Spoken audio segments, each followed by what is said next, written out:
السلام عليكم ورحمة الله وبركاته. معكم قناة تاريخ يروى، فضلا وليس أمرا. الاشتراك في القناة وضغط لايك. من كتاب أشهر الاغتيالات في الإسلام.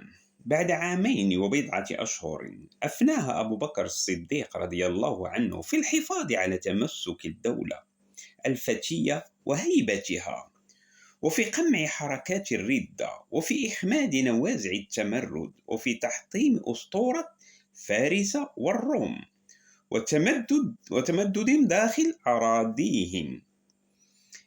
أسلم أبو بكر الصديق الروح عن عمر يناهز 63 سنة.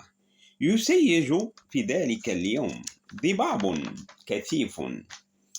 وفاة أبي بكر مما يجعل وفاته كما لو كانت سرا معلقا يصعب حله.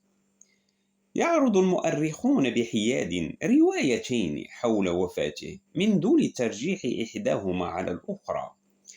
الرواية الأولى تقول إن اليهود عملوا على تسميمه بالأرز، وقيل في حريرة وهي نوع من الحساء أو الحساء، فأكل منها هو والطبيب الحارث بن كلدة، فكف الحارث فقال: ارفع يدك يا خليفة رسول الله، والله إن فيها لسم سنة، أنا وأنت نموت في يوم واحد.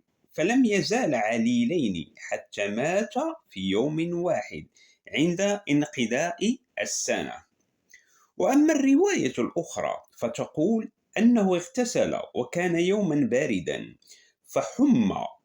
فحم 15 يوما، كان لا يخرج لصلاة، وكان يأمر عمر بالصلاة، وكانوا يعوذونه، وكان عثمان ألزمهم له في مرضه إلى أن مات. وفي الختام أفضل الصلاة والسلام على نبينا محمد صلى الله عليه وسلم، ولا تبخل بالاشتراك في القناة وضغط لايك، والسلام عليكم ورحمة الله وبركاته.